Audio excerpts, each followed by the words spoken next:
Welcome to Gabès.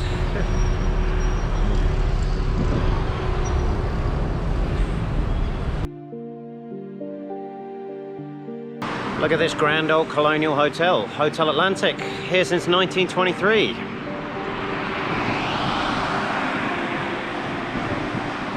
Here we are at Gabès Church. This is built in the 1880s, 1886 I think. Seems to be abandoned now though. I know it was a library at one stage and there were discussions about having it turned into some sort of cultural centre, but I mean, it doesn't look like it's been open for a very long time. Yeah, not too promising. Yeah, we got some shoes that have made their way up into the electrical cables there. So, let's go wander around, see if we can actually get in. Nope, it is definitely closed / abandoned. Okay. Onwards. Let's go and check out the beach here in Gabès.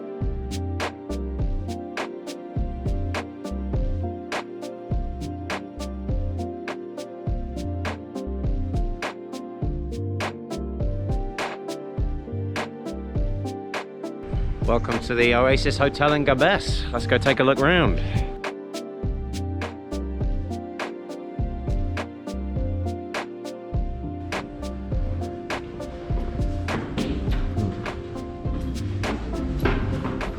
Let's wander up to the rooms.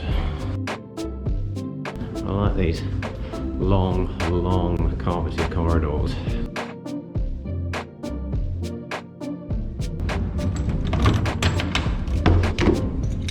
Looks as though they're taking COVID very seriously here, which is good. We've got proper room disinfection going on after checkout. Excellent. And I think we've actually got all of the Ministry of Health's warning signs dotted all over the hotel as well. So there we go. There's one up there on the wall and there's one at the entrance as well. Here's one of the outdoor spaces at the hotel.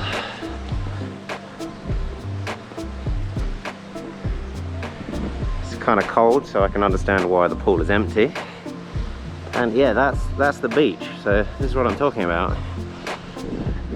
Access to the beach is somewhat restricted.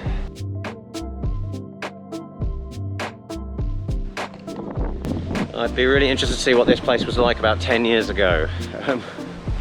Yeah, it seems like it hasn't had many guests for a while now, but I mean the rooms aren't in bad shape.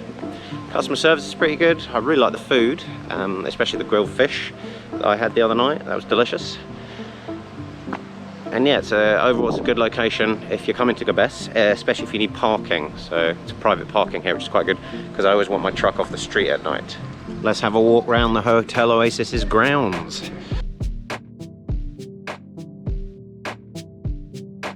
The hotel's actually been surprisingly busy while I've been here. I'm sharing the space with a bunch of what I assume are oil well engineers. So I think they're working out in the west, out in the desert.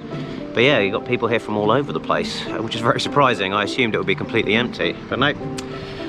We seem to have Germans and Norwegians and Spanish people floating around. So this seems to be quite a popular business hotel destination, so they all get bussed in the evening. But yeah, right now, it's pretty empty. There's pomegranate tree. I didn't even know that grew on a tree. Yeah, well, maybe. Tunisia is home to 8 UNESCO World Heritage Sites, but there's also a tentative list of another 13 that they're kind of in the process of applying for UNESCO status.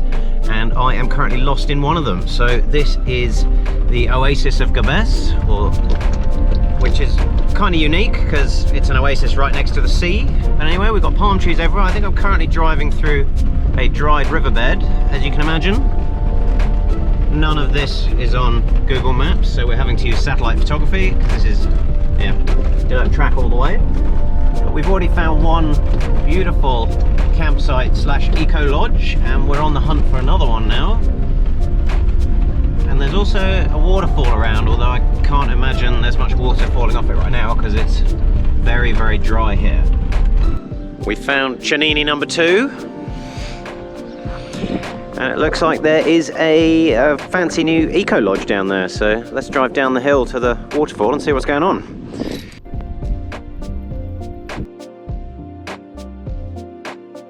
We've now arrived at the Association to Safeguard the Chenini Oasis. I think this used to be a DAR, but it's not anymore. Now it's an NGO, and they seem to be working with a lot of local groups to make best use of the oasis here, which is beautiful. So I'm just waiting around for somebody to go and grab a guide that they've already created to all the different tourist facilities that exist here in the oasis area, and then we can include the best ones in the guidebook. So it's a very nice building. So the guy from ASOC just went and got the key, and he managed to fetch me a whole book that guides you through the oasis, all the different tourist sites. It's even got a map in it, which is fantastic. And then as an added bonus, he gave me a lettuce.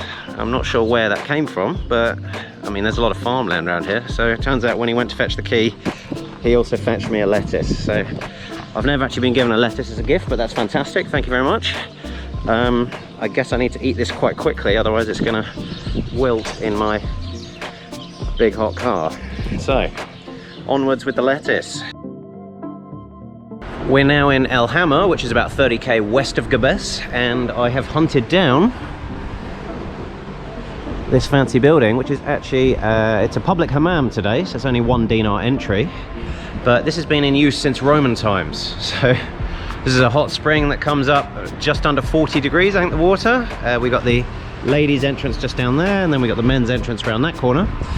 Yeah, so it's been in basically consistent use for the past 2,000 years, which is quite impressive.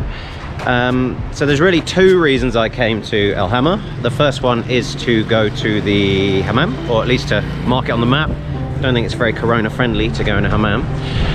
Second one is to find the synagogue. So it's about 500 meters away. Let's go and see if we can find it. We're still in El Hamma, and this is the shrine to the 16th century Rabbi Yousef al-Marabi.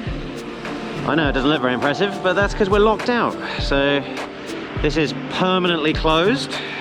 There is no longer a Jewish community here in El Hamma.